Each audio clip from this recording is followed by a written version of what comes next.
दोस्तों, बहुत कम लोग जानते हैं कि द्वारिका यूं ही अचानक समुद्र में नहीं डूबी थी। यह कोई प्राकृतिक दुर्घटना नहीं थी, बल्कि एक ऐसा दिव्य निर्णय था जिसे स्वयं भगवान श्री कृष्ण ने स्वीकार किया था। लेकिन आखिर क्यों?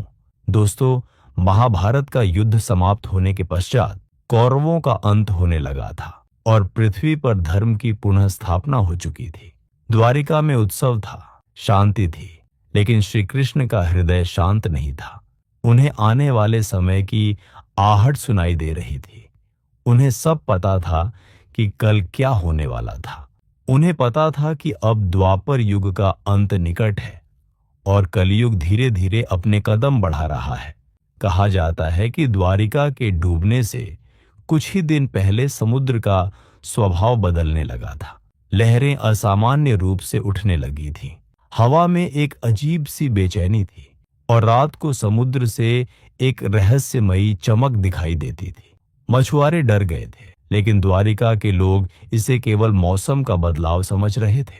उस समय श्री कृष्ण अक्सर अकेले समुद्र किनारे खड़े रहते थे, बिल्कुल शांत रूप में, मानो वे आने वाले विनाश को देख रहे हों। द्वारिका के विनाश का असली कारण केवल समुद्र नहीं था, बल्कि यादवों पर लगा एक भयानक श्राप था।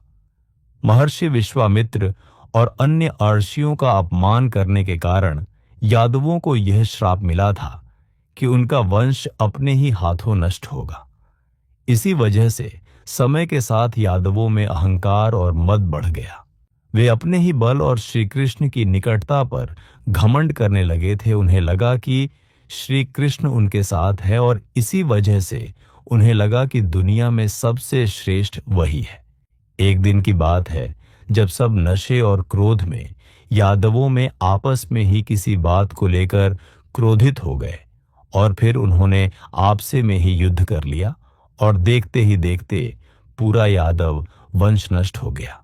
उस समय कुछ लोग बचे थे, लेकिन उसी क्षण समुद्र की लहरें द्वारिका की ओर बढ़ने लगीं।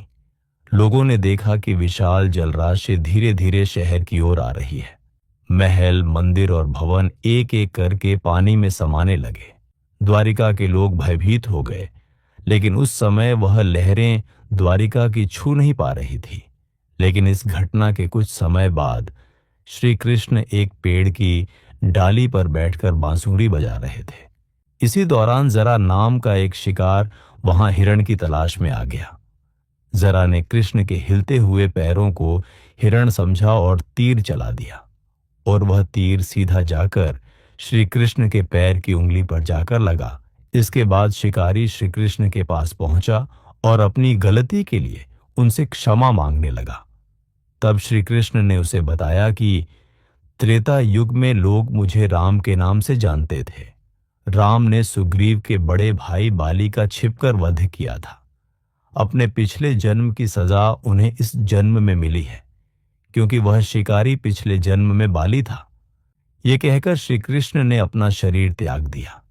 श्री कृष्ण के इस धरती छोड़ने के बाद ही इस धरती पर कलयुग की शुरुआत हुई थी। बहुत कम लोग जानते हैं कि श्री कृष्ण ने जानबूझकर द्वारिका को बचाया नहीं, क्योंकि द्वारिका केवल एक नगर नहीं थी, वह एक दिव्य लोक की तरह थी। वह स्थान देवताओं और मनुष्यों के बीच की कड़ी था।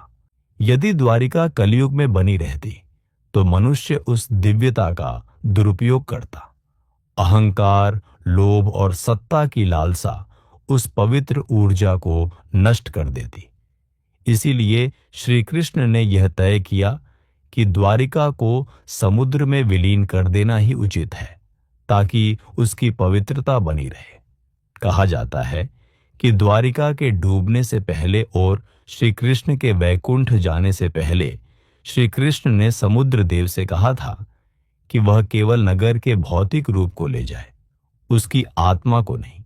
यही कारण है कि आज भी समुद्र के नीचे जो द्वारिका मिली है वह अधूरी सी लगती है, जैसे असली द्वारिका कहीं और चली गई हो। कुछ साधु और योगी मानते हैं कि द्वारिका किसी दूसरे आयाम में आज भी मौजूद है, जहां समय और मृत्यु का प्रभाव नहीं पड़ता। आज भी गुजरात के समुद्र तट के पास जब गोताखोर नीचे जाते हैं तो उन्हें पत्थर के स्तंभ, दीवारें और रास्ते दिखाई देते हैं। वैज्ञानिक इसे एक प्राचीन डूबा हुआ शहर मानते हैं, लेकिन भक्तों के लिए यह भगवान कृष्ण की नगरी के अवशेष हैं।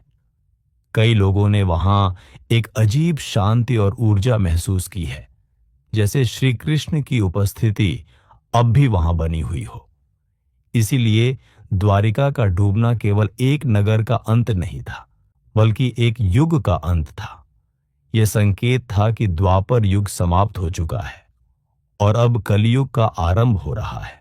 श्री कृष्ण ने अपनी ही नगरी को समुद्र को सौंपकर यह दिखा दिया कि इस संसार में कुछ भी स्थायी नहीं है, केवल धर्म और भक्ति ही सदा रहती है। आज भी जब हम द्वारिका का नाम लेते हैं तो वह केवल एक डूबा हुआ शहर नहीं होता, बल्कि वह एक ऐसा रहस्य होता है जो हमें याद दिलाता है कि भगवान कृष्ण आज भी कहीं ना कहीं अपने भक्तों पर दृष्टि बनाए हुए हैं। अगर आप भी मानते हैं कि द्वारिका केवल इतिहास नहीं बल्कि एक दिव्य रहस्य है, तो दिल से जय श्री कृष्ण जरूर कहिए।